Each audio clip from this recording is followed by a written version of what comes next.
Olá, tá começando mais um Social Podcast. Eu sou Raimundo e sejam todos muito bem-vindos. E hoje eu vou conversar com a Carla Alcione pra gente falar um pouco só sobre o livro. Ela é assistente social e tá lançando um livro. Então eu achei isso muito legal e trouxe ela pra conversar comigo.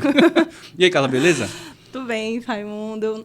Eu sou a Carla, assistente social, como você já me apresentou. Quero agradecer a oportunidade, né, de poder falar do meu primeiro filho. Né? Ah, é o teu primeiro livro? É meu primeiro livro. Importante. É resultado do meu mestrado. E aí eu comecei a pesquisar aqui no município, falando com algumas amigas, como é que eu podia, né, divulgar o resultado da minha pesquisa, né? Que eu vou falar um pouquinho mais à frente, que é um compromisso ético da minha profissão.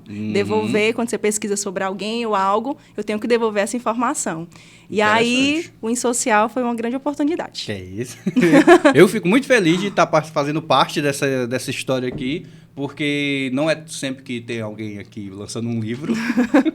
Mas, Carla, me fala um pouco sobre a tua profissão. Tu é assistente social. Sou assistente social. Desde quando?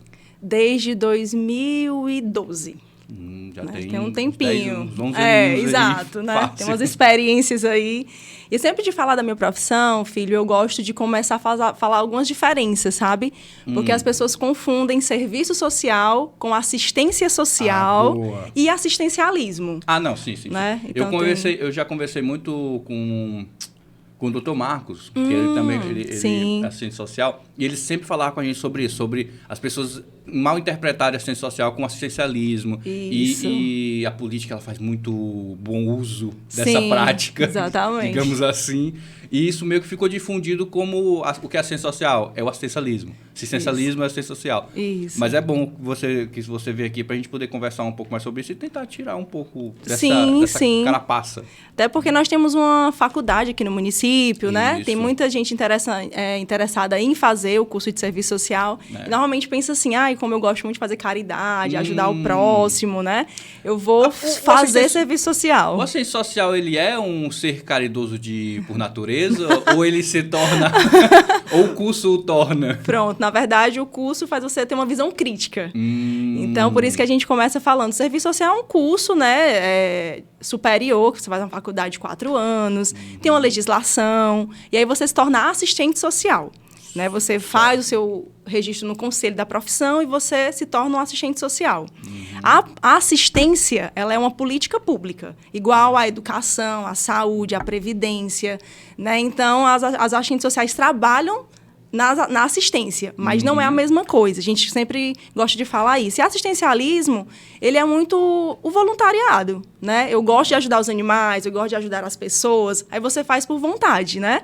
Então, quando fica a critério da pessoa, já não é um direito. Porque direito se eu tenho direito à educação, tem que ter uma escola. Se eu tenho direito à saúde, tem que ter uma unidade básica, geralmente, né? provido pelo poder público. Exatamente. Isso é um direito. Que aí, meio que eu acho que é aí que gera aquela dúvida de o que é assistência, o que é assistencialismo, porque... se é um órgão público que tem que gerir, não é um assistencialismo. Exatamente. É uma assistência que, como você me falou, é um dever, é uma lei, então tem que fazer cumprir. E o assistencialismo, muitas vezes as pessoas confundem o assistencialismo vindo de poderes públicos, porque, ele é tão bom, ele veio aqui, ele veio na minha casa, ele ajudou com isso, aquilo, outro. Eu falei, não, calma aí, ele fez mais do que a obrigação. Exatamente. E ainda bem que ele está cumprindo com a obrigação. Vamos agradecer por isso, mas não por ser uma pessoa caridosa. Exato. E aí o diferente é que os assistentes sociais e as assistentes sociais trabalham, né, na política pública de assistência, que são os CRAs, os CREAs. Mas junto com a assistente social tem psicólogos, tem advogados, tem outras profissões, né? Então você vê que a assistência é diferente de serviço social.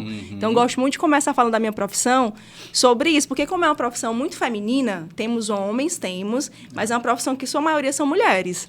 Né? É bem parecido com... Eu conversei aqui com a Rossi, e ela é agente de saúde. Sim. E é muito parecido porque as agentes de saúde já colocam logo no plano feminino e meio que se esquecem que também tem as agentes de saúde homens. E eu conversei com ela que ela falou, a gente tem colegas, homens que também são agentes. Mas por que virou? Aí o homem é o guardiã.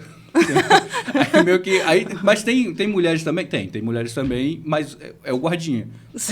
Existem profissões que já têm esse estigma, enfermeiro, a mesma coisa. Exatamente. Hoje em dia, eu percebo uma mudança na parte da enfermagem, eu já percebo uma mudança maior, que às vezes tem muito mais enfermeiros do que enfermeiros. Antes era altamente predominado por mulheres nessa função, e meio que é legal isso.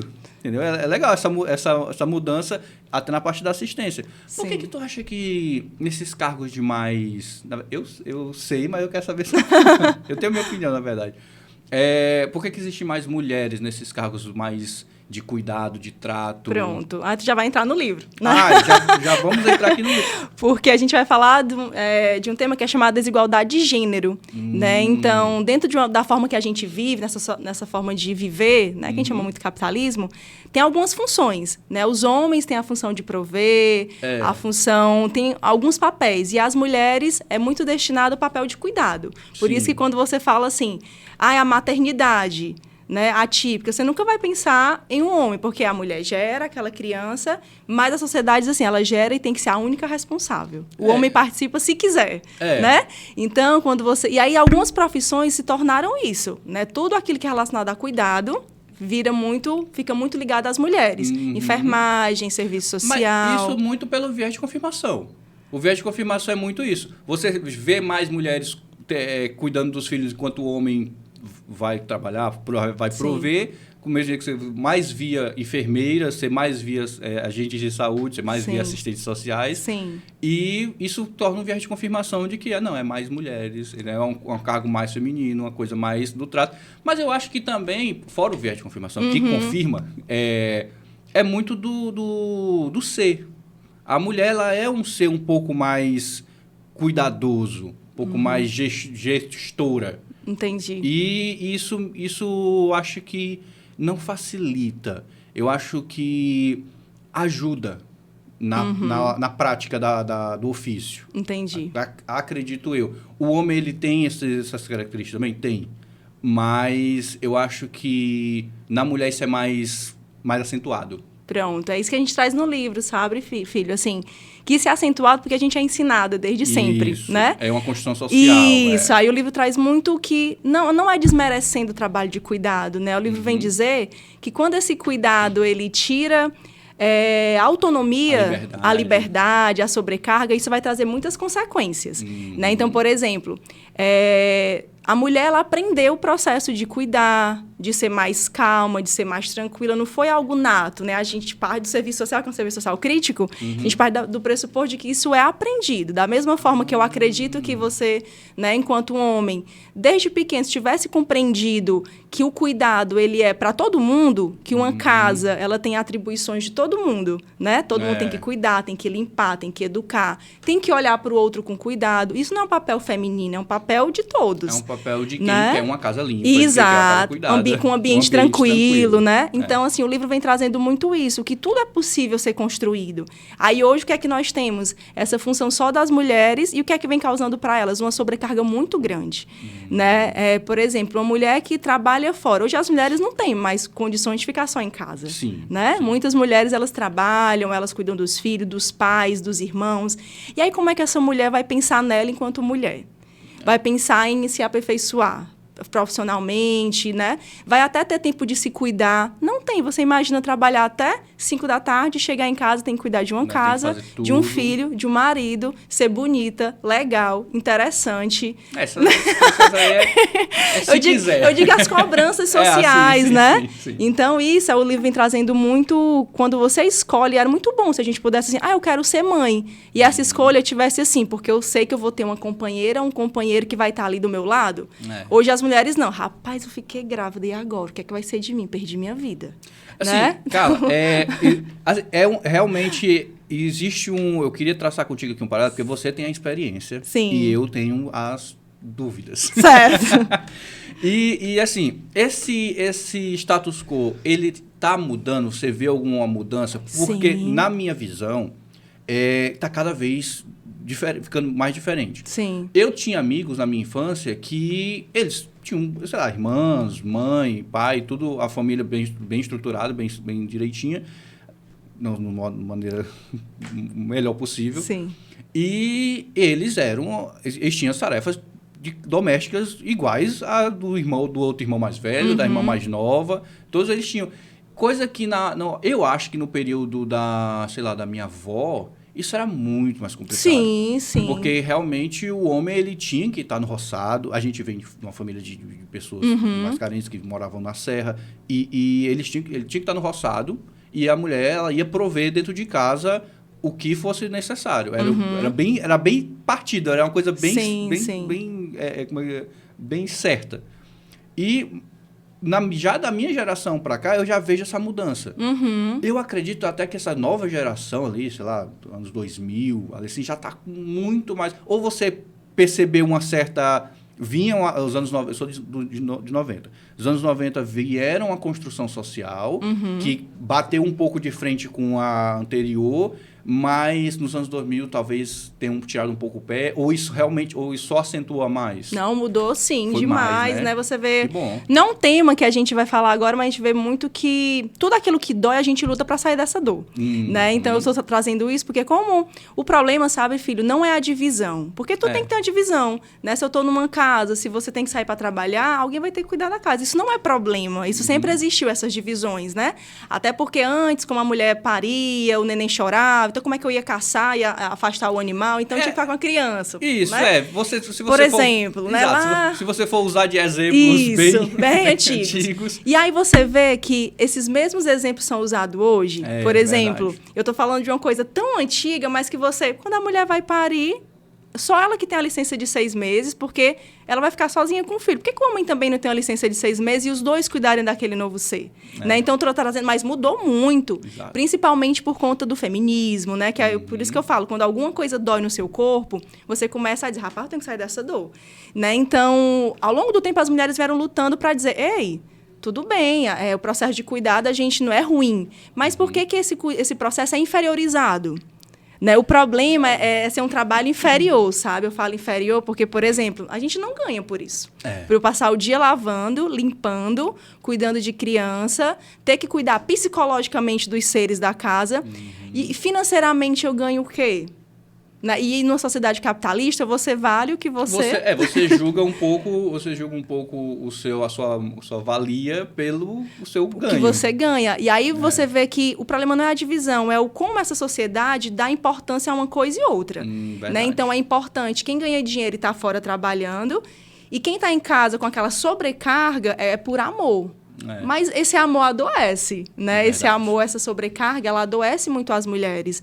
Então, o livro vem trazendo isso, que faz parte da minha pesquisa enquanto assistente social, porque, tanto por eu ser mulher, né? E a gente sofre isso mais diretamente, que você falou, na minha casa tinha divisões? Tinha. Eu tenho um irmão mais velho que é psicólogo, eu tenho um irmão do meu que é policial, meu pai era advogado, já faleceu, e minha mãe, ela tinha uma clínica de estética. Então, sempre teve essa busca de botar as funções divididas. Olha, meus pais saíam para trabalhar, e minha mãe dizia, olha, você vai ficar com isso, limpeza do quintal, você da casa. Tinha as divisões. Mas, por exemplo, né, na hora do namoro, quem é que podia levar a namorada para casa? Os meninos. Por quê? Porque tem essa construção de que há uma liberdade sexual para os homens. Você percebe que há sempre um avanço e uma permanência dos costumes, né? E aí essa questão das escolhas profissionais. Eu sei que eu tive muita oportunidade, né? Por mais que eu seja de um bairro periférico, eu sou do Bom Jardim, eu sempre falo isso, né? Eu sou de uma periferia do Bom Jardim, mas eu tive muita oportunidade porque meus pais me colocaram em projetos sociais, né? Cursos, para eu sair desse ambiente que, infelizmente, o ambiente ele vai lhe consumir. Né? Eu tive a oportunidade de fazer um nível superior juntamente com os meus irmãos. Mas havia toda aquela cobrança de que você faz nível superior, mas limpa a casa, cuida disso, cuida daquilo. E não era uma opção, tinha que ser feito. Então, eu estou trazendo essas falas para a gente ver que está mudando muito, graças, né, à luta das mulheres e à luta dos homens também, mas ainda permanece. O próprio livro vem mostrar isso. Né? Vamos falar um pouco sobre o livro aqui, Maternidades Atípicas. Vivências de mulheres com filhas e filhos com deficiência em Baturité. A tua tese foi Foi sobre isso? Foi uma dissertação de mestrado, né? Hoje, que ainda vou ter uma tese, se Deus quiser. A dissertação de mestrado foi porque eu trabalho no NAP, né? Como eu não me apresentei, né? Eu sou assistente social do NAP aqui do município. O NAP, ele é o Núcleo de Atendimento Pedagógico Especializado. Então, ele trabalha com a inclusão de crianças que têm dificuldade de aprendizagem, com deficiências, com transtornos, né? Autismo, TDAH, crianças que não têm diagnóstico, mas uma criança com determinada idade não sabe ler e escrever. Visivelmente... Isso, deve ter alguma dificuldade. Então, a gente trabalha, é uma equipe multiprofissional, lá tem 3 agentes sociais, tem uma psicopedagoga, 2 psicólogas, uma fono e também tem um espaço para um terapeuta ocupacional. Então, se chama equipe multiprofissional, onde a gente dá suporte às escolas. Onde é o teu lugar? Ele se localiza dentro da Domingo Sávio. É um núcleo que fica dentro de uma escola. Interessante. E aí a gente atende o município inteiro. Por mais que a gente trabalhe dentro da DS, né, que chama Domingo Sávio, a gente atende o município todo. Então, a gente faz atendimentos individuais, coletivos, né? Eu estou contextualizando um pouco, porque quem levava essas crianças para os atendimentos? Eram as mães. Deixa eu adivinhar. Surpresa! Quem é que estava lá? E é um atendimento para a vida toda, praticamente, em alguns casos. Né? Eu estou falando de uma criança com autismo, não que todas não vão aprender, mas uma criança que tem uma comorbidade que não consegue compreender o que é hoje, amanhã, dia, noite. Um aspecto autismo alto. Porque não necessariamente o autista vai ter dificuldade de aprendizagem. Isso. Uma coisa não está relacionada com a outra. Cada caso é um caso. Então, até meio de dar exemplos e as pessoas acharem que se é autista tem dificuldade de aprendizagem. Não, tem autistas super inteligentes que lê e escreve, né? Só não consegue a deficiência na socialização. Isso, exato. E aí, quando essas mulheres iam muito para... Mas, Carla, tem algum problema as mulheres irem? Se elas não trabalham, elas poderiam ir, já que o marido está trabalhando. Não tem, né? O problema é que o que é que elas me falavam? Carla, é só eu. Deixa eu adivinhar. Né? Meu marido está em casa, mas eu que trouxe. Isso, exatamente. Meu marido reclama que a gente não tem mais nossos momentos porque ele não entende o que é cuidar de uma criança com deficiência. Meu marido me deixou porque ele disse que não estava preparado para cuidar desse filho ou dessa filha. Aí você percebe que, por mais que a gente tenha essa igualdade das divisões hoje, essa desigualdade aparente, os homens têm a opção de escolha, que é o que a gente chama de aborto também, né? Tipo assim, se você olha uma criança com deficiência e fala assim, olha, eu não estou preparado, eu vou embora para seguir minha vida, você está sumindo. E a mulher vai ficar com essas despesas financeiras, emocionais, e ela que se vire para dar conta daquela criança. Então, a gente está falando desses assuntos, né? Por isso que eu digo, não vamos tornar nosso ambiente aqui do social triste, né? Mas, não, sim. Mas a gente tenta. Mas tem assuntos que a gente não consegue levar com tanta leveza como a gente gostaria. Ele já foi lançado, o livro? Já foi lançado pelas próprias mães atípicas, né? Tem 2 associações que eu gosto muito de falar, porque o livro ele vai trazer todo esse histórico, sabe, filho, do que essa maternidade é construída, que a gente falou agora. Mas, Carla, isso é afirmado socialmente, é afirmado porque a gente aprendeu. Se eu aprendesse outra coisa, nós íamos confirmar outra coisa. Eu acho assim, Carla, também em relação a como a mulher ela tá mais aberta, assim, como já vem de uma construção social que a mulher ela pode se abrir mais, ela tem um pouco mais dos sentimentos aflorados, ela tem essa liberdade de chegar para você e conversar sobre isso, entendeu? De falar, meu marido aconteceu isso na minha casa. Enquanto o homem, ele meio que... Você não vê ele indo deixar um filho assim, parando para conversar com você, mulher, sobre um assunto tão pessoal quanto esse. A gente, né, vou me colocar também nesse balaio, a gente tem esse problema maior em se abrir, e até nem questão de se abrir, é perceber a importância de se abrir sobre um determinado assunto, e isso meio que tá nos atrapalhando. Sim, você falou perfeitamente, nos filha. Atrapalha assim, pra caramba. Isso a sua fala ela é tão importante, porque as pessoas falam assim, a Carla é feminista, fim aos homens, vamos acabar com todos. O povo acha muito isso, né? Aí eu venho lançar um livro que vem trazendo a sobrecarga dessas mulheres, e a sua fala ela é tão perfeita, porque... É sobre isso, a gente não tá contra os homens. E, né? assim, e eu acredito também que eu acho que esse espantalho foi pintado... Sim. Existe pessoas que fazem da melhor forma possível dentro de num movimento como o feminismo. Existem pessoas que vão tratar a causa da maneira mais correta possível, que é a grande maioria, não tenho dúvida. Mas existe também pessoas que vão desvirtuar a causa, vão complicar um pouco mais a causa. E não por serem malas, não por causa disso, mas por não entenderem também por que funciona. E as pessoas geralmente dão mais olhar para aquelas pessoas. Exatamente. Aquilo chama mais atenção, aqueles erros, incongruências e pensamentos meio malucos chamam mais atenção, tanto de um lado quanto do outro. Exato. Mas o movimento, ele existe, é legítimo e é como você falou. As pessoas meio que veem uma mulher se autodenomina feminista. Eu, sinceramente, cara, eu não acho que rótulo... Eu sempre cresci não gostando de rótulos, mas é pessoal. Eu nunca gostei de rótulos. Até por causa, sei lá, não sei, devo ter acontecido alguma coisa na infância que me rotulavam e isso... Ou rotulavam pares meus. E eu meio que criei uma certa aversão a certos tipos de rótulos. Eu entendo a importância de você realmente categorizar a rotulação, mas eu não gosto muito de rótulos. Mas existem pessoas que veem o feminismo como uma caça aos homens e não enxergam esse lado que está tentando... direito, né? Esse lado que está tentando ajudar também os homens a melhorar... sei lá, psicologicamente, socialmente, relacionalmente. Né? E você fala uma coisa tão maravilhosa que, assim, o quanto é adoecedor para um homem não poder se expressar. Da mesma forma que há esse adoecimento, né, para as mulheres gritam mais, falam mais, porque tem que fazer isso, porque tem alguém dependendo dela, falando das mães, né?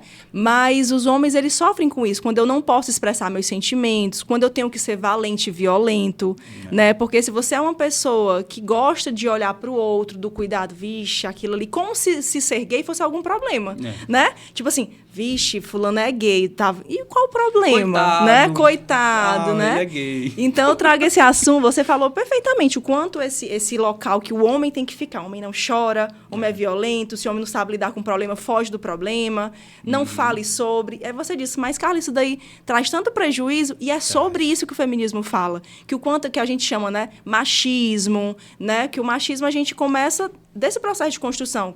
O homem não chora, tem que ser violento, se não for, vai ser uma bichinha, como se fosse problema, né? Tem uma escolha sexual fora do padrão. E aí, isso tem consequências muito ruins. Aí, isso acaba chegando a um ápice, né? Que ou o homem adoece, ou vai para o nível da violência, ou vai para o feminicídio. Então, a gente vê todas as consequências ruins do machismo, né? Para uma sociedade, né? Então, essa sua fala, eu fiquei, caramba. E assim, sabe, filho... isso que você fala, isso que eu estou trazendo, a gente não consegue chegar até os outros homens. E né? Como é que está essa... isso que eu queria saber, como é que está essa entrada porque eu acredito que seja realmente muito difícil. Sim. Você impactar pessoas que não estão lá. Exato. Beleza, pessoal, faço um grupo aqui de pessoas que eu vou ajudar, mas não tem homens nesse grupo. Exato. Como é que eu vou ajudar os homens também? Isso, aí eu falo, né? Ali é a minha câmera, né? Homens, leiam meu livro. É uma boa leitura para o filho vai ler, todos... né, filho? Vai se comprometer. É uma boa leitura para todos os gêneros, pessoal. Viu? Homem, leiam meu livro, venham para a crítica, venham entender a sobrecarga das mulheres e ver, sabe? Eu falo isso, filho, porque um dos resultados da pesquisa, porque às vezes os resultados aparentam ser bem óbvios, né? Qual é? A mulher tá... Uma mãe atípica, uma mãe que tem um filho com deficiência, se ela trabalhar, ela vai ter que deixar o espaço de trabalho. Porque é uma criança, a maioria, não vou dizer todos, mas a maioria. Por quê? Da pesquisa foram feitas com 10 mulheres. 7... tiveram que sair dos espaços de trabalho e duas eram aposentadas. Ou seja, todas são cuidadoras exclusivas. Então, por quê? Porque, Carla, a maternidade atípica não é uma maternidade simples, né? Você leva todo dia para o psicólogo, para TO, para fono. A escola, ela ainda não está adaptada para aquela criança a manhã toda, porque falta cuidador, porque é muita gente, porque a criança tem tal dificuldade. Então, a mãe fica literalmente tendo que ficar disponível para aquele processo. Aí você imagina, passar a sua... Eu tô falando, sabe, filho, não é cuidado que você pega uma criança sem deficiência e bota, meu filho, vem aqui assistir esse vídeo. Não, é uma criança que tem que ensinar a comer. Aí ao banheiro, a botar um short. Dificuldades motoras. Muitas podem ter, outras aqui é um A. Aí esquece, aqui é um B. Aí esquece. Aí tem que tentar, aí tem que ir para terapia, tem que ir para neuropediatra, psiquiatra, para não sei o quê, fazer... E não vai acabar amanhã, né? Pode ser uma vida toda. Então, eu acho que essa pesquisa, e eu peço muito que leiam, que não é algo fechado, né? Eu sempre falo, toda pesquisa, sabe, filha, ela tem um tempo. Foi feito em 2023, resultado de um mestrado. Isso é a realidade agora, pode mudar, né? Tem até uma mãe aqui que não tinha BPC, que é um benefício de prestação continuada, e hoje já tem. Então, a realidade ela é muito dinâmica. Mas uma coisa que não muda, as mulheres estão sobrecarregadas, e o problema não é a deficiência, eu faço questão de falar isso. Ai, Carla, então... Pelo amor de Deus, eu não quero jamais ter um filho com deficiência. As mães não disseram isso. Elas disseram, Carla, eu amo meu filho. Assim, é meu presente de Deus. Amo minha filha, é tudo para mim. O grande problema é eu não poder ser mãe porque eu não tenho políticas públicas suficientes. Eu não tenho as fonos, as TOs, psicólogas suficientes. Elas se veem em situação de que elas queriam prover mais. Isso. Aí eu não tenho condições para pagar, porque se eu sou cuidadora exclusiva, eu não trabalho. Se eu não trabalho, eu não tenho renda. Eu só vou viver de benefícios da assistência, né? Que a gente está falando no começo. Que é o BPC, que é o Bolsa Família. Como é que tá essa relação de assistência a pessoas nesse caso? Pronto. Mães? Aí eu volto, né? Nós, agentes sociais, não somos, né? Não é chamado de agente social, é uma política. E dentro dessa política tem 2 benefícios principais. O Bolsa Família, né? Que é a remuneração, e o BPC, que é o benefício de prestação continuada. Ele é para 2 públicos, o BPC, para pessoas com deficiência, então pode ser criança, adulto, adolescente, e idosos. Isso é um critério. O outro é a renda. Tem que ter uma renda para poder ter acesso e você tem que estar em situação de vulnerabilidade. Uma renda que tu diz Até 1/4 do salário mínimo. Sim. Você pega a renda da família toda, divide. A família que eu digo, pai, mãe, filhos, você divide. E se der igual ou inferior a 1/4, você tem direito. Então, tem vários critérios. Mas o BPC tem outras coisas, né? Eu falo isso porque isso é muito importante você ter falado. Porque as famílias acham, se eu tenho um filho com deficiência, eu tenho direito ao BPC. Não necessariamente. Tem critérios. O critério é a deficiência, nesse caso, o rendimento, né? E a pessoa não tem condições de prover a vida, né? Então, teria quase só um podcast só para o benefício, que tem muitas regras. Talvez num próximo. Exatamente. A gente falar um pouco... O que eu acho importante é as pessoas terem essa consciência de que existe programas do governo para auxiliar. Exato. Eu gosto de frisar a parte auxiliar, porque você não deveria depender apenas. Sim. É um auxílio para que você possa, sei lá, investir num espaço mais agradável para o seu filho. Para as terapias, entendeu? né? Mas é que você talvez não fique com a mentalidade de depender exclusivamente disso, por mais que seja a grande realidade. E isso é muito bom você falar, que é um resultado da pesquisa. Que aí as mães são cuidadoras exclusivas e vivem totalmente do BPC. Por quê? Carla, é porque ela é uma mulher desinteressada, não quer trabalhar, né? É porque ela gosta de viver de benefício. A gente se distancia muito das pessoas em situação de vulnerabilidade, como se a gente como se a gente fosse muito superior, né? Exato. Então, as pessoas medem o mundo com a régua delas. Isso, exato. E aí essas mulheres vêm mostrar na pesquisa, sabe, filha, exatamente isso. Carla, se eu pudesse, eu trabalhava. Eu trabalhava demais. Uma mãe até falou assim, quando eu consegui trabalhar meio período, eu trabalhava de 8 até meio-dia. Só que ela tinha que sair tanto do emprego, porque chamavam o filho, chamavam ela para buscar o filho na escola, porque o filho tinha tido uma crise, porque não tinha com quem ficar. E aí a empregadora disse, olha, assim não vai ser possível. E aí ela disse, assim que eu conseguir o BPC, eu disse, rapaz, eu vou me dedicar ao meu filho.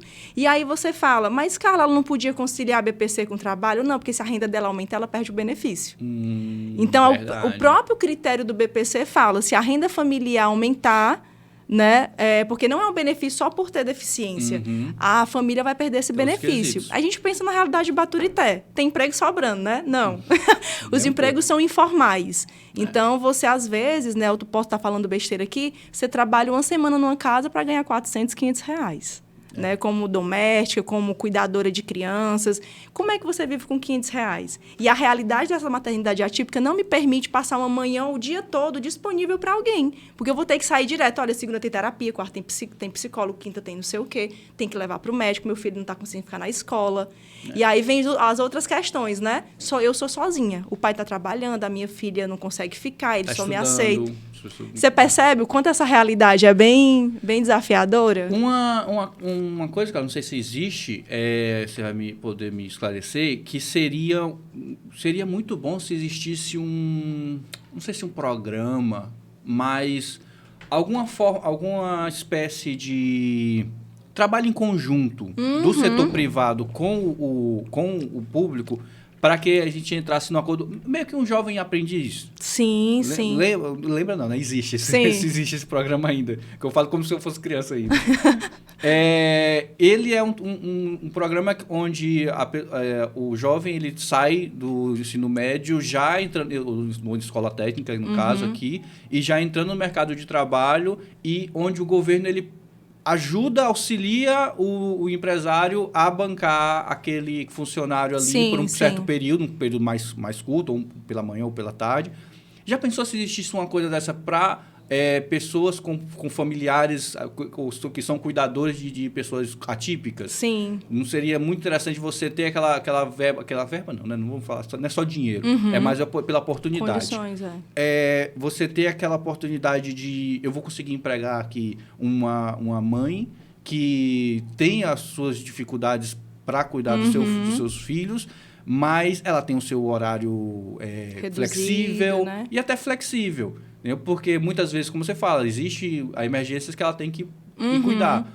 E eu não me sinto lesado como empresário, porque tem um certo toma lá da cá, ali de programas de governo. E isso traria Quantas mães aqui você não disse que queriam estar trabalhando? Porque as pessoas acham que não, como eu estava falando, as pessoas medem o mundo pela sua regra. E aí pessoas que julgam que pessoas que recebem benefícios do governo não gostariam de estar trabalhando, é porque elas não iriam trabalhar se estivessem recebendo o auxílio do governo. Sim. E quando você vê, eu já vi quando eu trabalhei trabalho com filmagem e tudo. E a gente fazia muito trabalhos para assistência social aqui de Baturité, exclusivamente alguns anos atrás. A gente via muito desses exemplos de pessoas, de mães, até de pais que queriam estar trabalhando, porque foi coberto na sociedade que o trabalho é digno. Sim, né? O trabalho traz dignidade. Isso eu não acho uma coisa ruim. Entendeu? Realmente é interessante você ter esse pensamento. É um pensamento que é produtivo. E não existe nada do governo ou do meio da assistência social que trate isso, ou que você veja isso no futuro, talvez um pouco mais distante? Olha, é um futuro que já existe, né? Você trouxe um tema que é muito comum hoje, que fala de inclusão e acessibilidade. Sim, né? sim. Isso que você está trazendo. Eu vejo muito esses exemplos com outras causas. Entendeu? Com, sei lá, pessoas trans, com pessoas pretas, entendeu? Com várias outras causas. Eu vejo, mas eu nunca vi com esse tipo exclusivo de pessoas que são provedodoras de pessoas com deficiência. Você falou, é outro resultado da pesquisa, né? Que a gente fala do problema, mas também dá as soluções. Por favor. Né? Então, o livro vem trazendo as sugestões que as próprias mães... porque como é que você pensa em soluções de problemas? Né? Vem da realidade. Esse é o objetivo do livro. Olha, tá aqui a realidade das mães que expressam a maternidade atípica e elas mesmas nas falas colocam as soluções. E aí isso pode tornar uma política pública. Né? Se eu sei, olha, Carla, se você falou, a maioria quer trabalhar. Mas, Carla, eu não tenho coragem de deixar meu filho numa escola que eu sei que ele vai ser maltratado. Então, o que a gente faz para essa mulher poder trabalhar de forma tranquila? Tem que tornar uma escola inclusiva. Se a criança precisar, profissional de apoio, cuidadores, né? Ter o seu plano de ensino individualizado, conhecer a criança e saber o que é a potência que ela tem. Porque a gente olha assim, pessoas com deficiência, os bichinhos, coitadinho. Hoje, As pessoas com deficiência, que não são homogêneas, nós temos várias características que são humanas como nós, né? Isso. Defeitos, qualidades, só que eles têm deficiência. E eles falam assim, nada sobre nós sem nós. Né? Então, o que é que significa? Não venha pensar uma política pública porque eu sou um coitado. Não, eu sou um sujeito de direito que, como todo mundo é diferente, eu preciso ter meu direito respeitado. Então, é uma escola. Ah, Carla, mas eu tenho 50 alunos numa sala de aula, mas você tem 3 com deficiência. A gente vai ter que olhar... E esses 50 alunos, eles são todos diferentes. O ideal era que todo mundo pudesse, né, ser visto com as suas características. Sabe, filho? Porque quanto de nós não tem o espaço escolar como espaço traumático? Exatamente. Não, e é muito importante isso que você falou, porque as pessoas comumente acham que eu vou dar atenção para o aluno que está escrito na ficha dele ali, atípico. Laudado. Um aluno laudado, um aluno que tem um laudo ali assim... O aluno que tem TDAH, sei lá, que não se expressa tanto, o aluno que, sei lá... o que é tímido. Um aluno que tem introspectivo. Isso. Que sei lá, tem dislexia, que mostra exemplos disso. Ele é tratado como um aluno comum, né? Vamos colocar na linha do comum. E... Eu não sei se como você falou, às vezes você precisa dar um pouco mais de atenção para aquele aluno que, se você olhar de fora, você vai ver algumas coisinhas, mas que está dentro do aspecto normal, normalista. Exato. Entendeu? Mas é muito importante. Uma sala de 30 alunos, mas tem 3 laudados. E quantos aqui não tem um certo tipo de atipicidade? Vamos usar essa palavra, se existe. E eu não sei, e o professor não sabe, a escola não sabe. Exato. E aí é outro resultado da pesquisa, né? Porque a gente não está aqui para culpar ninguém. A gente está aqui, como você falou, é um trabalho coletivo. A inclusão, a acessibilidade, a luta da pessoa com deficiência, a luta dessas mães atípicas, não é uma luta só delas, é uma luta de todos. E o livro vem mostrando isso, que aqui a gente não está dizendo, os professores são irresponsáveis, a gestão... Não é isso. A gente só está querendo informar que, da mesma forma que uma mãe está aprendendo a cuidar desse filho, as escolas, as políticas públicas, a assistência à saúde, os serviços de convivência, o município, a gente também tem que aprender a respeitar essas pessoas. E quando eu falo isso, é assim... Os professores não têm formações para isso, e professores realmente não têm. E o que é que a gente faz? A gente fica no não tem ou a gente investe para aquele caso? E o resultado da pesquisa vem dizendo, a recomendação. Nós precisamos de dinheiro para poder dar formação continuada para os professores, para a gente enquanto equipe técnica, para as famílias que não sabem lidar com aquilo. E elas falam, né? Carla, tem psicólogos excelentes, mas que não é adequado para o meu filho. Então, a culpa é do psicólogo? Não, se tivesse formações continuadas. Verdade. Mas é como eu estou lhe falando, eu estou no mundo ideal... Não é um mundo ideal, é um mundo que já está... Aí vem o serviço social de novo, né? Já tem garantido na Constituição e no Estatuto da Pessoa com Deficiência esses direitos. Né? Já é algo muito concretizado. O que é que o serviço social contribui para que isso seja viabilizado?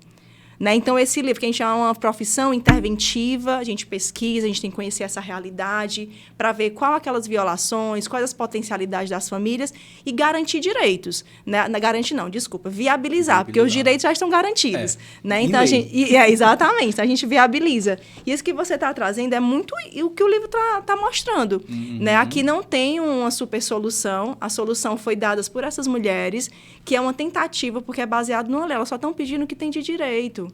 Né? Mas eu não estou dizendo que quem não faz é maldade, porque isso é um problema no Brasil no mundo todo, a inclusão é um desafio. Não é só no Brasil, não é só em Baturité, né? Tu acha, Carla, que isso é devido que eu não acho que seja uma coisa nova, mas você é até mais dentro disso, você vai poder explicar se é isso, as pessoas estão começando a olhar para essas pessoas só agora.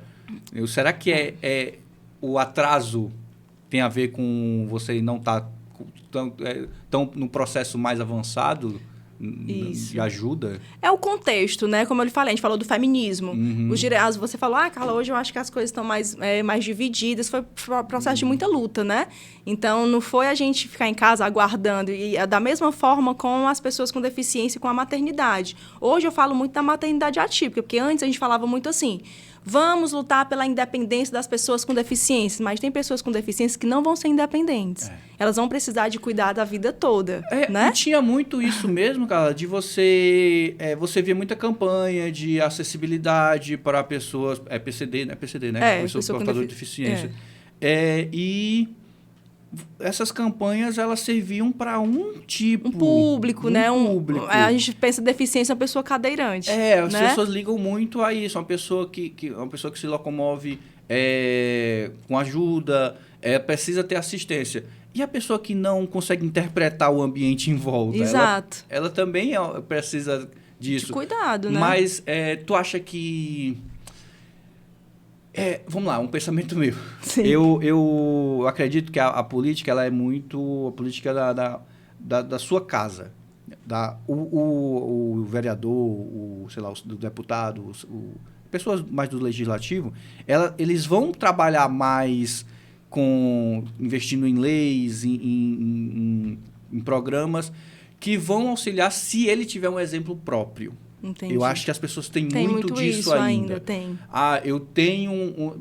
às vezes tem até que ser muito próximo para que eles tragam isso para a política pública. Isso. E a gente sabe que como você fala, é atípico, não é tão comum assim. Por mais que já seja bem expressivo, pessoas com deficiência, mas não é um volume tão grande para que você veja uma mudança de pensamento político tão rápido.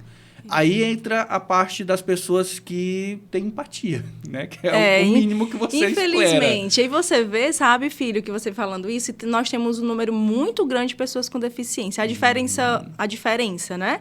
É que antes elas eram trancafiadas em casa. Né? Então, hoje já é um desafio. Essa criança tem um autismo nível 3 e não... Tá, mas e o que é que tem para essa criança socializar? O problema não é a deficiência, é o espaço que não está adequado, né? Eu não vou nem só para o autismo, cara. Eu vou para a síndrome de Down. Sim. A síndrome de Down, ela foi demonizada de uma forma onde você tinha um filho com síndrome de Down, ele era doido. Isso. E isso criava... Desculpa a palavra, tá? Se alguma coisa. Não, mas essa é a realidade, né? Não, eu falo assim porque às vezes causa gatilho em alguém. Sim, entendi. Mas, assim... A pessoa com síndrome de Down antes, ela era tratada muito à margem, ela era demonizada, as pessoas... E isso literalmente, as pessoas tinham medo de pessoas com síndrome de Down. Até que às vezes o ser humano ele demora para pegar no tranco assim. Sim. E aí vem um indivíduo com síndrome de Down que tem um pouco mais de destaque, que consegue, sei lá, vamos lá, ensino médio, que é o mínimo ali assim, mas olha, o filho do fulano que, por mais que tenha essa deficiência, ele conseguiu se formar. Olha, está fazendo faculdade. Aí pronto, aí já vem um outro exemplo aqui, um outro exemplo ali, e até que se normalizou. A pessoa com síndrome de Down, ela é uma pessoa que tem uma deficiência ali no aprendizado, mas ela é sim possível de se integrar da sociedade como qualquer outra pessoa, sendo que você tem que ter aquela visão. Isso. Ela é uma pessoa com síndrome de Down, então vamos tratar ela no devido... não no devido respeito, porque todos devem ter respeito. Certeza. Mas assim, com o devido olhar.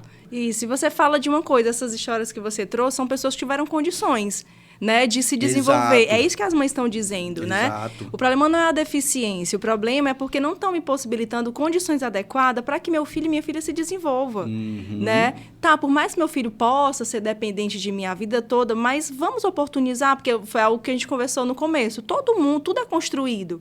Se hoje eu tenho tanta ciência, tanta tecnologia, tanto profissionais adequados, vamos dar essas... Vamos viabilizar esses direitos, né, para que a gente veja quais as potencialidades das pessoas com deficiência.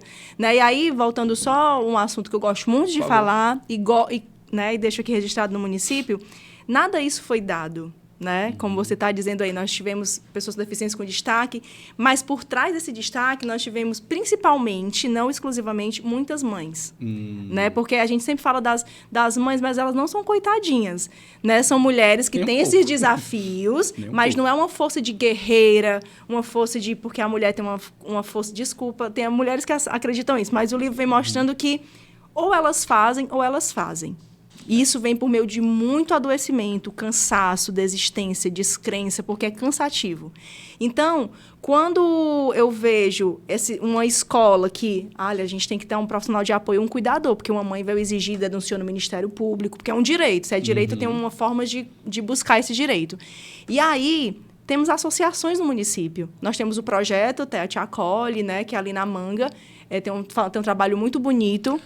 Tete Acolhe, eles comentaram também quando veio o pessoal do projeto Coping. Eu sempre quero falar Casa Coping, mas é o projeto Coping. Eles falaram que as crianças assistidas pelo projeto são maravilhosas. É da onde?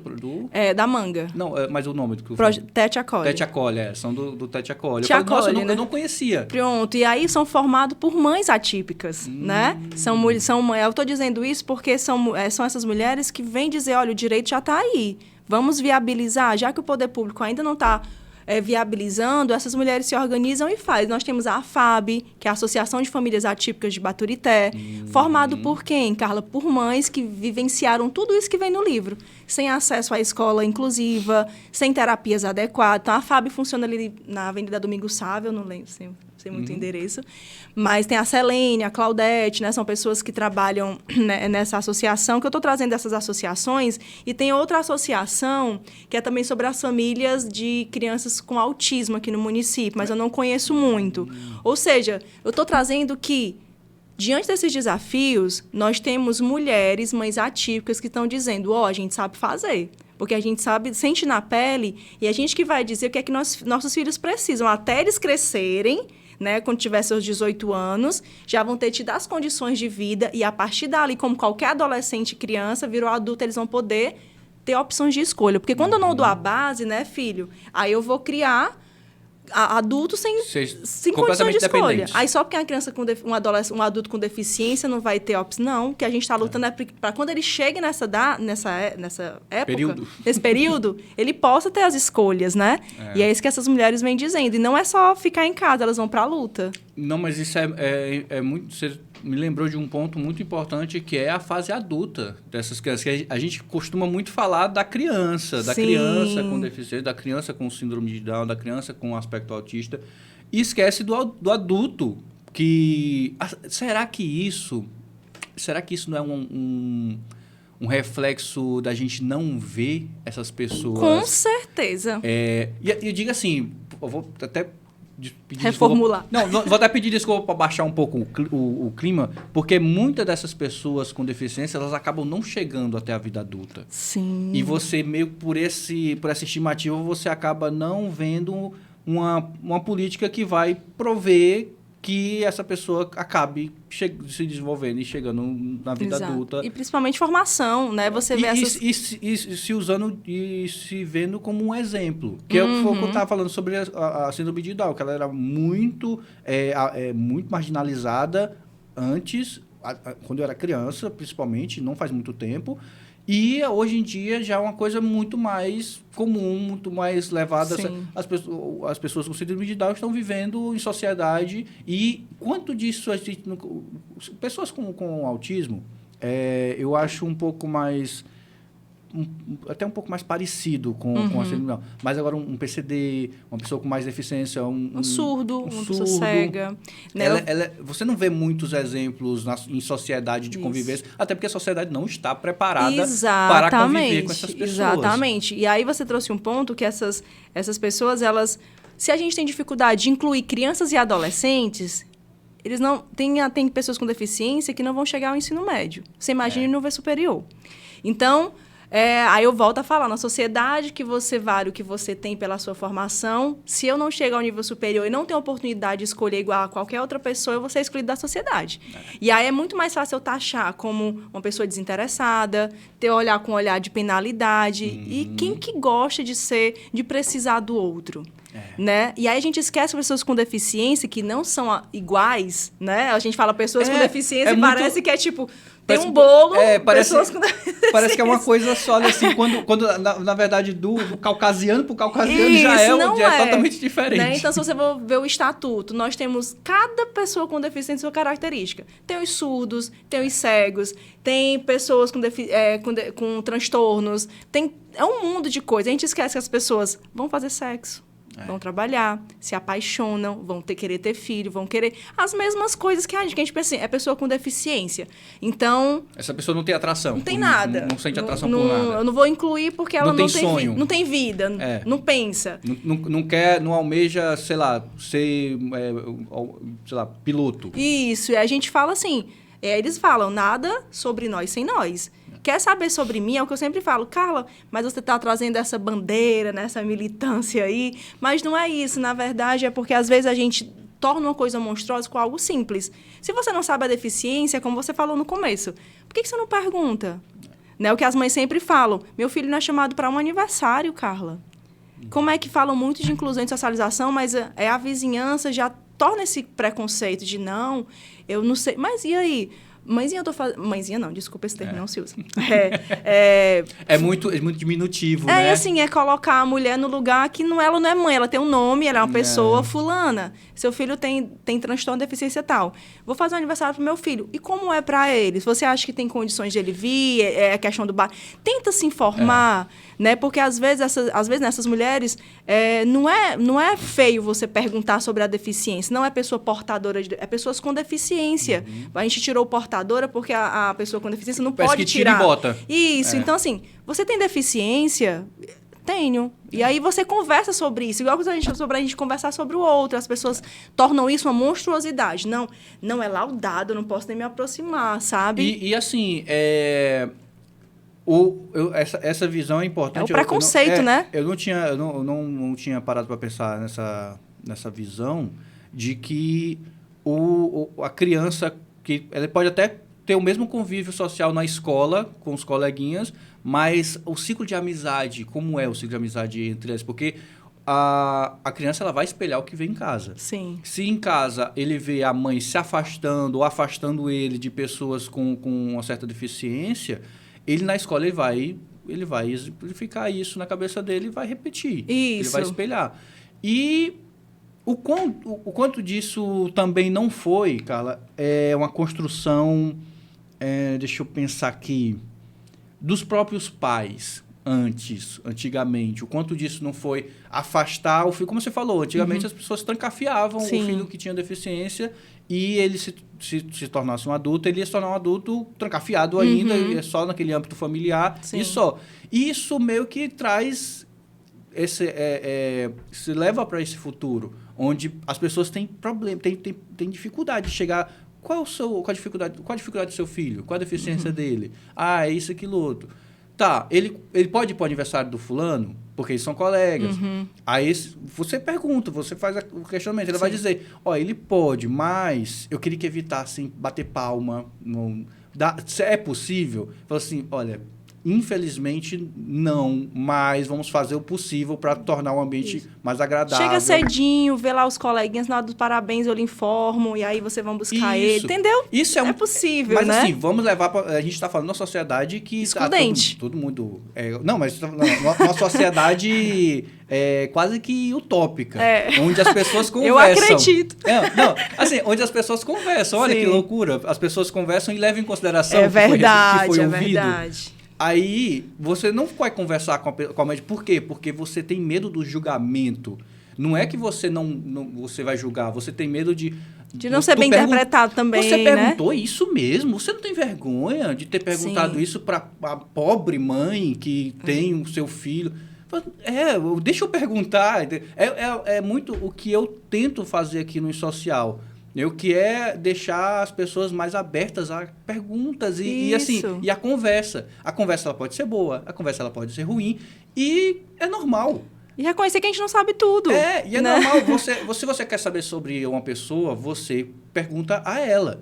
Você pode até, tentar sondar ali com amigos próximos, familiares, mas nada melhor do que perguntar para a própria. Isso, exatamente. E já pensou se você... normaliza isso de não ter a sociedade não ter mais receio de perguntar qual a sua deficiência? Se fosse como um acordo e você chega num ambiente, sei lá, você está com seu filho e ele visivelmente tem algum problema e você tem total liberdade de, primeiro, cumprimenta as pessoas, né? Obviamente, como a sociedade não pode ser uma pessoa invasiva, né? Exatamente. E também você tira esse elefante branco da sala. E a gente chama isso de sociedade de cuidado, né? Porque as pessoas confundem se informar por curiosidade. É isso. Você está se informando para ajudar, né? Para garantir e viabilizar essa inclusão? Ou é mais a curiosidade? Ou é a curiosidade para... Porque a gente confunde muito que essa sociedade de cuidado. Lembrar, sabe, filho, que todo mundo vai precisar de cuidado em algum momento da vida. Seja com uma deficiência, seja com uma deficiência que vai ser passageira, que a gente fala deficiência assim a longo prazo, né? Ou você vai sofrer um acidente, vai precisar, ou você vai ficar idoso, porque é um ciclo para todo mundo. E quando a gente fala da sociedade de cuidado, que é o que o livro vem falando, é que será que você está disposto a olhar para o outro com esse olhar inclusivo? Né? Eu trouxe esse exemplo do pequeno, mas é coisas macro, porque a gente acha que só precisa cuidar se tiver benefício para mim. Às vezes a gente fala, o outro pergunta, não é para me ajudar. Eu vejo muitas mães relatando, olha, quando querem ganhar em cima do meu filho, vem trazer uma fofoca. Quando não querem, deixa ele ficar em situação difícil. Né? Nós temos muitas situações de pegar que as crianças com deficiência são mais propensas a violações de direito. Por quê? Porque, às vezes, em alguns casos, são mais inocentes, então estão mais propensas a sofrer violência sexual, as mulheres e meninas. Porque a gente pensa, uma adolescente, uma adulta com deficiência, ela vai querer ter relações sexuais. Em alguns casos, elas podem não compreender. Então, são mais suscetíveis à violência, porque algumas não vão saber contar o que aconteceu, né? Verdade. Então, você vê que é um mundo bem maior. A gente se preocupa em viabilizar direito, em orientar as famílias, orientar as crianças, adolescentes e adultos, para que aquelas crianças e adolescentes e adultos compreendam que aquele toque nos seios, né? A gente está mudando de assunto porque eu estou ampliando que quando eu não dou condições de vida dessas pessoas, elas vão ficar mais suscetíveis à violência. Não, mas né? muito...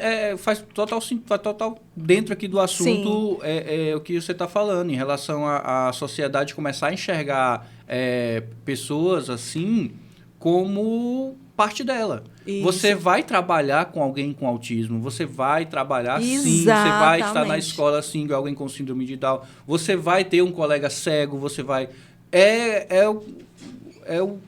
o que vai ter que ser normalizado. E você vai ter que dar condições de vida àquela... Porque a gente fala assim, eu não vou contratar pessoas com deficiência, porque tem legislação que já diz, olha, se você contratar tem benefício tal, e não sei, já tem, né?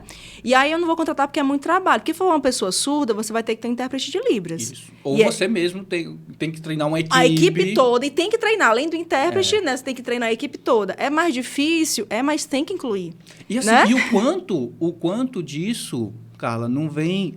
Nossa, ele é surdo, é uma pessoa surda. E ele vai ter que se esforçar mais ainda para que o cara contrate ele pela eficiência. Exato. A mais... Eu falo assim, você é tão bom que eu tenho que contratar você para minha equipe. Mas é um gasto muito grande para mim, porque vai ter todo esse problema, toda essa acessibilidade que você vai ter aqui no ambiente de trabalho, mas você vale a pena. Isso. Quantas dessas pessoas existem que vai gerar essa... Essa é a questão. Para chegar até esse ponto aí, eu preciso de uma base. E essa base não está sendo uma base boa. Mas eu acho que não precisaria nem chegar a esse ponto. Deveria ser algo comum. Você ter um colega que é surdo, deveria ser...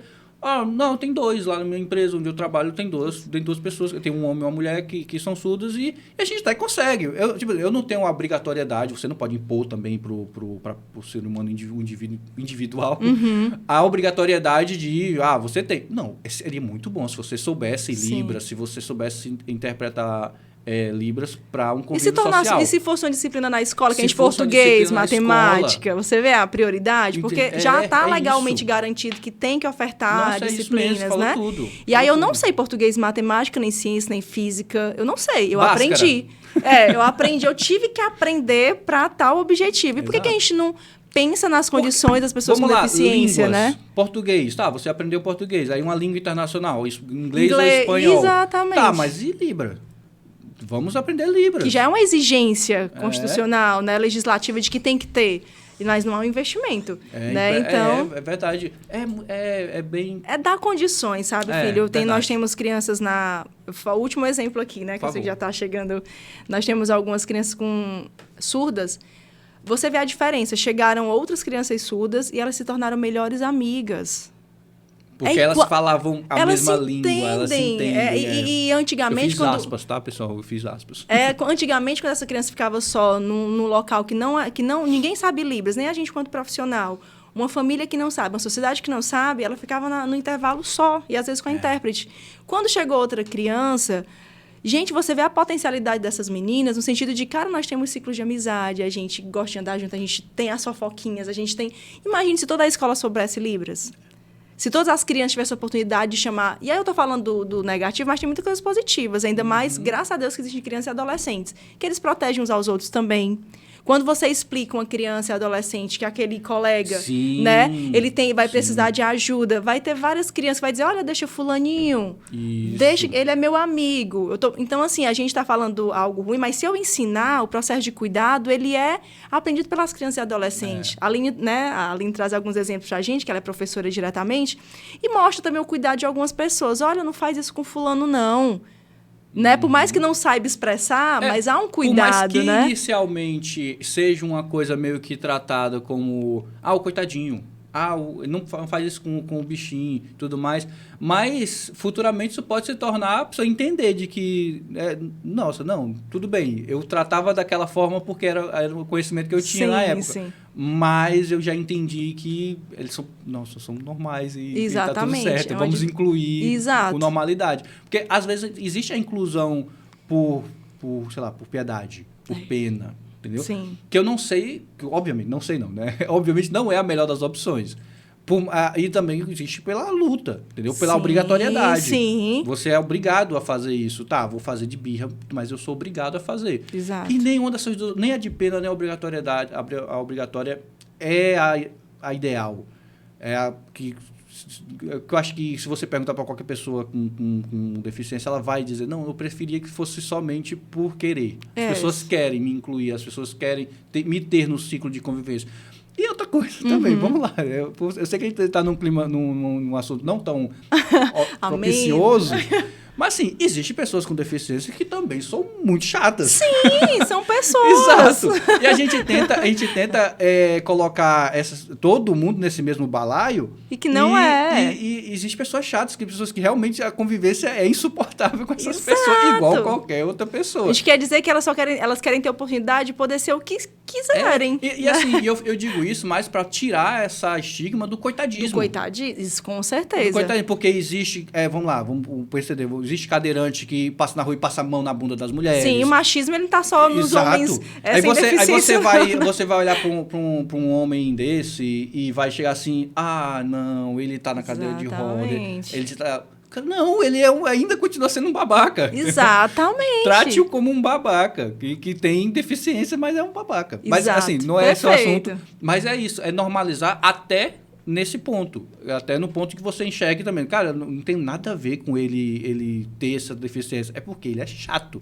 Entendeu? Igual eu tenho um amigo... Eu sou muito chato e meus amigos falam assim. E normal. Riram aqui, viu? O Adriano aí confirmou. Pois existe também essa parte. Tudo bem, tem toda uma barreira a ser rompida com isso. Mas aquele cara é muito chato. Exato. A gente pensa assim, essa pessoa é chata porque ela é chata mesmo, ela é chata porque não tem condições de... Porque, assim, você imagina, você sempre fala, uma pessoa... Não, mas é inerente dela essa condição de ser uma pessoa insuportável? Ou é porque não tem acesso, porque você percebe, sabe, filho, que a gente falando das pessoas surdas. Se eu não tenho acesso, eu vou ter menos conhecimento. Não é porque eu sou uma pessoa burra, é porque eu não tenho acesso. Eu tô aqui, como é que eu vou assistir o podcast se não existe se não tem Libras? Aí ela já vai perder esse conhecimento, entende? Isso é na vida toda. E, Alcione, isso foi uma realidade pra gente um período. Quando a gente começou a fazer os episódios gravados, eu pensei muito em colocar um intérprete. Eu vejo isso no achismo do Maurício Meirelles na internet. E eu falei, poxa, seria muito legal se eu conseguisse fazer isso também nos episódios gravados, que agora a gente faz gravado. Mas, infelizmente, o acesso a esse tipo de função, de profissional, ainda é muito difícil. É muito dificultoso. Eu não vou dizer que não existe, que eu já vi colegas nessa prática. Mas, por exemplo, quando vem numa campanha política, que provavelmente deve ser obrigatório, como a legenda é obrigatória. Sim. Mas, só que você falou sobre intérprete, eu falei, poxa, é uma coisa que veio da minha cabeça. Sim. Que a gente pensou internamente, mas, pô... Quer divulgar informações, já foi gravado, né? Exato. Quantas informações importantes se tem na internet? Se eu não estou intérprete, eu não vou ter acesso. E aí eu acabo sendo excluído. Então, são pequenas, né, inclusões que a gente fala. E essa pessoa pode ser chata? Pode. Mas ela está sendo chata porque ela está aqui sem escutar. Não está conseguindo interagir. Aí você quer que essa pessoa seja legal, mas ela não está entendendo, né? É pedir demais da Madre Teresa. Né? É uma pessoa muito bondosa. Mas, Carla, fala onde é que eu consigo o teu livro. Pronto, atualmente eu só tenho em PDF, né? Já acabaram os exemplares. Porque eu só pedi 100, né? A título de...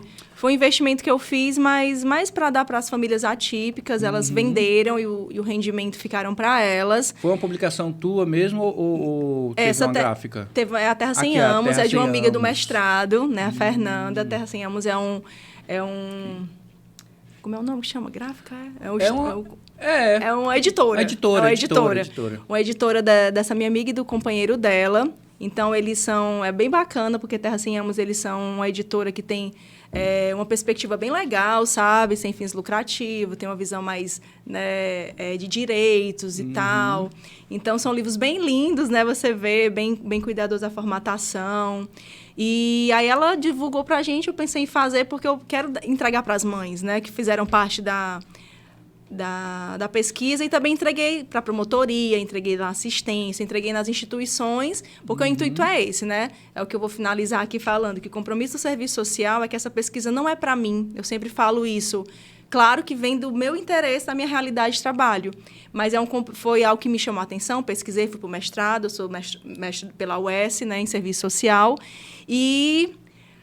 O resultado tem que ser para elas têm que usar esse resultado para conseguir o que a gente mais almeja, que é acesso a direitos, que é políticas públicas, que é que essas crianças, adolescentes e adultos se desenvolvam, e para isso eu tenho que ter investimento. Então, eu entreguei, deixei lá no prefeito, na assistência, na promotoria, na educação, para que, assim, existe um estudo sobre as maternidades atípicas. Se quiser, pelo menos, começar a pensar, né? O que a gente pode fazer para melhorar a condição de vida dessas mulheres, dessas famílias, tem um pouco de pesquisa. E aí, uma pesquisa que é inicial, né? E aí pode aprofundar outras.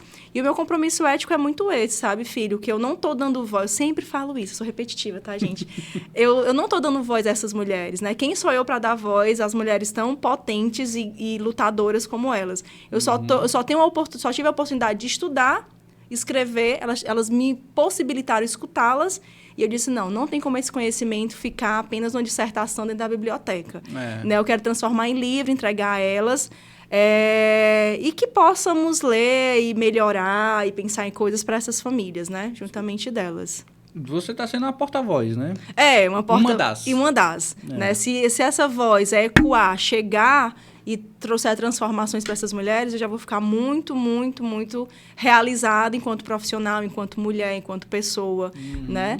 Então, acesso físico não vai ter mais, mas quem quiser, vai lá no meu Instagram, manda e-mail que eu mando o PDF. Eu tenho um e-book também. Vamos fazer...